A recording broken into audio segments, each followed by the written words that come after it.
a joy that you have found us for this podcast. How exciting it is to think that this spiritual message is going out to people around this planet. Whether your life is working at a peak level or whether it can use some enhancement, have I got the message for you today. So get a piece of paper, get ready to take notes, call a friend, have them watch this podcast also. Then you too can have something to talk about and take it to a deeper level. So enjoy. Here we go.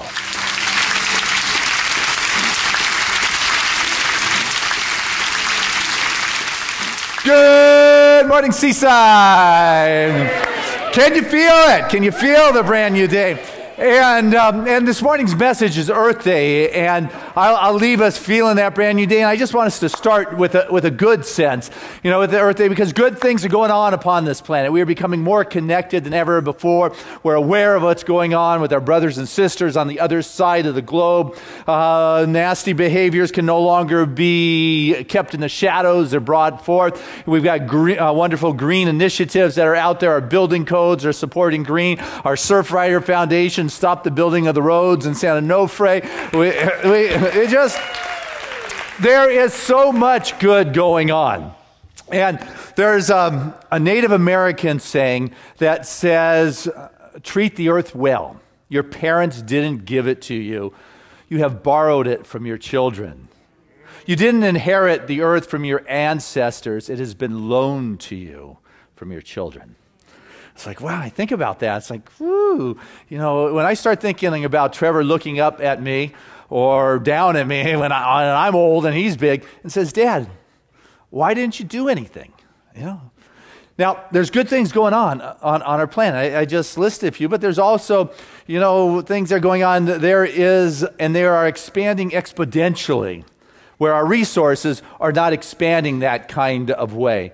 Our consumption is going, and the natural resources like our water, like our forest, like our fisheries are all being depleted. And China, who's coming into their own, who is on track to, be a Western kind of mentality in terms of its consumption, a fossil fuel-based, car-centered society where it throws away its waste. They say by the year 2030, when they reach about 1,400,000,000 people, which is about 1 billion more people in the U.S., they will be consuming twice as many paper goods that we are even producing today. If their automobile appetite moves like America, and it's on a track in which it should, which is about 3 cars for every 4 drivers, they will have more cars in China at that point than we have on the planet. And if this doesn't work for China, it's certainly not going to work for India, who may have more people than China has. And so what is important is for us to become aware of some of the things that are going on this planet and what it is we can do. And so anybody I talk to, they say, hey, count me in. I'm all for supporting, this planet. I'm all for environmentally correctness. Sign me up. Where's the initiative? Count me in. When's the meeting? And I'll say, well, I'll tell you when the meeting is. But wait. I just got, one little stipulation here. This meeting, it just can't happen during American Idol. Matter of fact, I prefer it to happen after dinner and before my favorite program. And if that time slot doesn't work, then maybe I can squeeze it in when my kids are at soccer practice between 2 and 4 on Saturday. And, let's meet in a little bit more comfortable place, a nice, where we can have, wine and cheese and talk about this stuff that's going on. And we are about the only society that has ever wanted to have a revolution and change the planet in a convenient kind of way. Just as long as it fits into my schedule, you can pencil me in. Now, which is why I came up with this word for today, temperance, where Lori may not have been clear as to what it is. I'm very clear what it is. And, it's a moderation.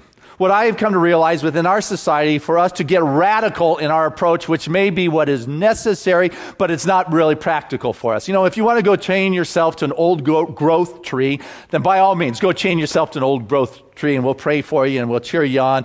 But what I've noticed is that isn't really the behavior for most of us. It is more of a temperate kind of approach, one that is more in moderation, one that we really can work into our lifestyle. It is about finding a harmony between desire and need. It is a balance. It is a cooperation. It is an understanding. It is a communication. It is a cooperation on how we can work it into our life and into our world, that it begins to unfold in ways that are real. But we've got to know.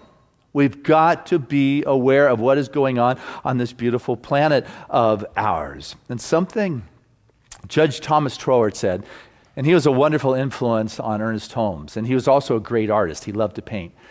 He said that you can't see the picture when you're inside the frame. So when we're inside our actions in our world, we can't necessarily step back and get a larger view. And so what is happening is that we are passing thresholds that we don't even know are there. We're crossing deadlines that we don't see. And nature is the timekeeper of a clock we don't even know exists.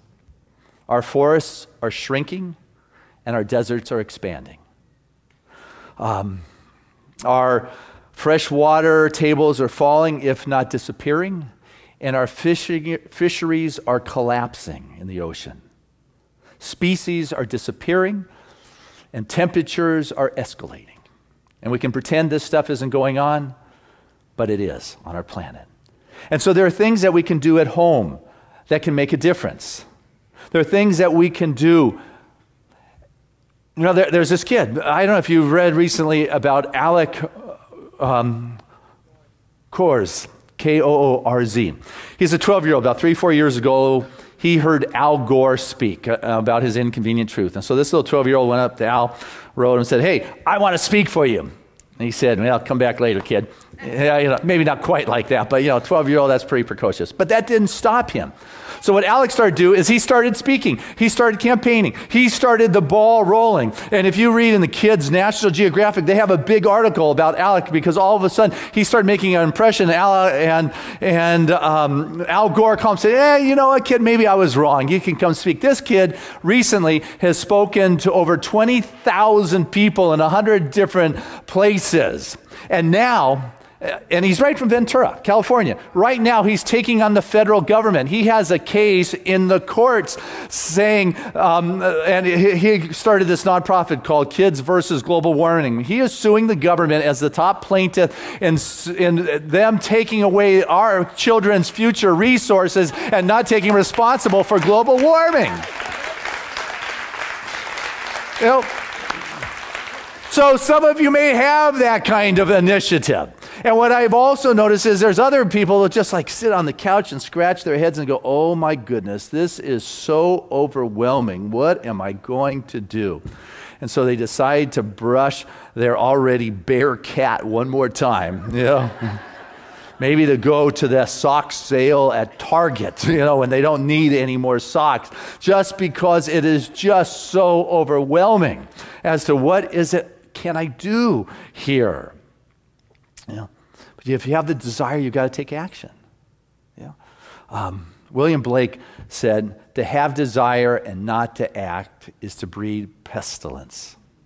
You've got a desire and you don't act. There's something stirring in your soul and there's no motion. What I want to tell you is get some motion going, because motion begins to get more motion. Motion begins to get you moving again. The best thing for action is to take some, and then after a little bit of action, you begin to desire to have more action, and more action, begin to start moving. You start to get going and rolling in your life, in your world. And granted, there's people who can come to the table like Alec, who doesn't bring much baggage with him. And there's people that show up that are loose and have that innocence, and their shoulders are relaxed, and they are not bringing the shame from their habits of yesterday. They don't have to try to eradicate yesterday. They are showing up and they're just being in a new kind of way. They're bringing a new kind of awareness to what it is that they're doing here in this life and in this world. They're listening to that soul stirring and coming forth in a new way that we may not have thought of. There are new ways beyond our present level of knowing on how to do things. And just because we're on this precipice of the challenge challenges upon our planet, whether it is with too many plastic water bottles or trash bags or whatever it is, or the deforestation, doesn't mean we cannot shift things in a quantum kind of way, but it takes a new kind of thinking, and oftentimes it's these 12-year-olds or the 16-year-olds or people who have the innocence and don't have the history from yesterday that need to be listened to. But I'll tell you what, they will look different than you and I in a little bit. Are you open to that kind of possibility? They were doing this well in one of the rural villages in Africa, and they didn't have a generator, and they didn't have electricity to be able to pump the well consistently. And it was a deep well. They couldn't figure out how to do that. And so what the organizers did is they did something called crowdsourcing. They put the idea out on the internet and said, anybody has any ideas on how to consistently get this water pumped out of the ground without electricity? And what came back was a curious idea. Somebody came up with the idea, what you do is you put a kid's merry-go-round there right above the well where the kids push it around in circles, and they just play games, and they run it around and around, and they pump the water. It's like brilliant. There are ideas that are out there that are available to us that will take us to the new level. Just because what we have done has taken us to this point doesn't mean it's the end of the planet. Could be the end of the way we are doing things, but you know what? There's new ways, and when the new ideas hit, they pop in a quantum way, like when computers showed up.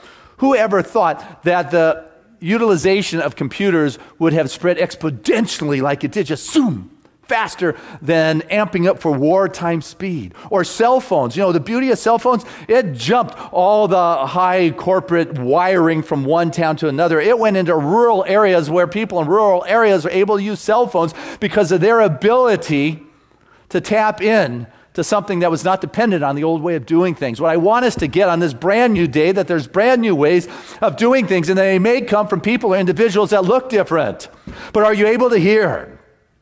There was this kid by the name of Bill, went to a college, and he dressed very dishevelly. I mean, his white t-shirt was always tattered. You know, his jeans were messy, holes, wore sandals, hair was wild and crazy and a mess. But he was a brilliant student, straight A student. It was just different in his appearance. And one day on the campus, he went to one of the campus ministries and found spirituality. And they said, what you really need to do is find yourself a church. And so what Bill did is he spotted the church across the street from the campus. And it was a small, very conservative, older congregation kind of church. And so you could guess their shock when one day, Bill's first day, showed up the back door late.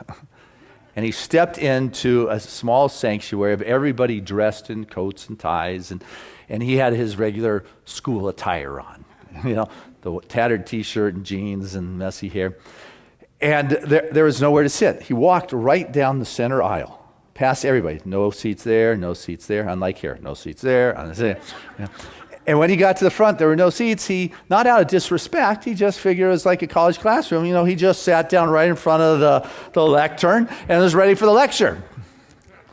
Well, all heads are pointed towards him when the senior deacon of the church in the back row stands up, 80-year-old, staunch, you know, distinguished, silver hair, glasses, immaculately dressed, classy suit, starts walking very slowly down the aisle with his cane.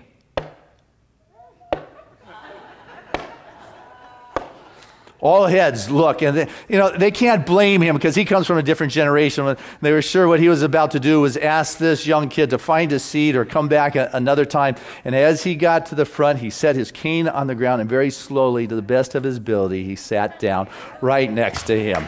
Yeah. And that preacher guy said, you guys may not remember next week what I said from this sermon, but you will remember that sermon the rest of your life.